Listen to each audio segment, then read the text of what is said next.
Jangan berharap Prabowo akan memperbaiki negara ini. Kalau Anda sebagai pendukung Prabowo masih percaya Prabowo mampu memperbaiki bangsa ini, saya percaya matahari timbul dari barat. Bang Syukur, ini pernyataan saya. Saya tidak punya harapan Prabowo memperbaiki bangsa ini, tidak. Bahwa dia yang dia lakukan adalah saya sampai pada level presiden, DCP saya sudah jadi presiden. Selebihnya dia tidak peduli sama kau. Kau mau mati ngos-ngosan kau tak peduli. Kau tukang ojek, kau sampai jam 2 pagi, 3 pagi ngojek, dia gak peduli sama nyawamu. Bahkan dia gak ngerti kau siapa. Ini fakta.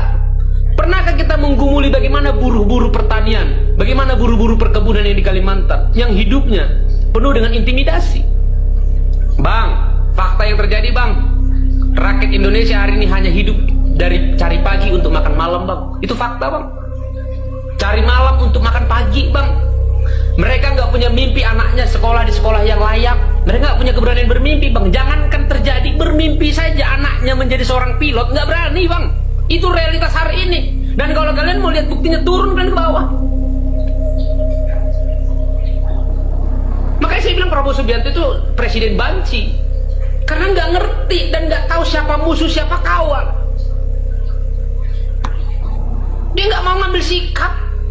Anda bisa bayangkan bagaimana kita bisa percaya Prabowo akan menyelesaikan mafia-mafia tambang ilegal, sementara pada fakta sejarahnya latar belakang Prabowo Subianto adalah bagian yang merusak alam.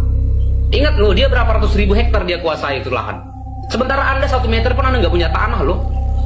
Mungkin Anda sama seperti saya, tapi saya memilih jalan memberontak itu, melawan, bukan mendukung. Sorry, saya mau konfrontasi dengan sesama rakyat. Saya bukan pejabat, saya nggak mau berkonfrontasi dengan rakyat. Saya rakyat berkonfrontasi dengan pikiran Anda. Saya nggak punya tanah 1 meter pun, tapi saya memilih jalan melawan. Coba Anda bayangkan, Anda driver ojek online hari ini. Anda harus bekerja sampai jam 2 pagi, itu pun dipajakin Bang Syukur.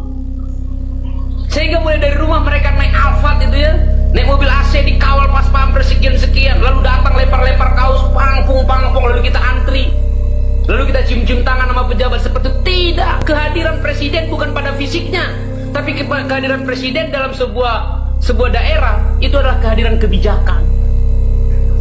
Dia hadir bersama kebijakan dia. Apalagi kalau kita ngeliat Wapres Gibran, datang ke daerah Papua misalnya. Apa yang dia bawa kebijakan di Papua sana? Selesaikah konflik di Papua? Selesaikah pertengkaran di Papua? Tidak. Kita nggak ngerti gagasan besar dari Gibran Raka Buming Raka apa. Jadi pada poinnya Bang Syukur, terjadi revolusi total bang. Kita mau ngambil kedaulatan, bahwa kita ambil alih, bahwa sebenarnya negara ini sudah salah arah. Bang Syukur, saya menyadari pemerintahan kita, negara kita hari ini sudah kehilangan arah. Saya mau tanya kepada aktivis-aktivis 98 ya. Saya mau uji cara Anda berpikir. Inikah negara yang kalian perjuangkan di tahun reformasi yang lalu? Cukupkah Anda hanya sejadi menteri lalu Anda puas cita-cita reformasi? Ya? Inikah cita-cita pendiri bangsa? Inikah cita-cita kalian waktu jadi tokoh reformasi? Selain perut kalian gak ada yang kalian pikirin. Selain perut dan kekuasaan gak ada yang kalian pikirin. Rakyat hanya kalian jadikan komoditi politik.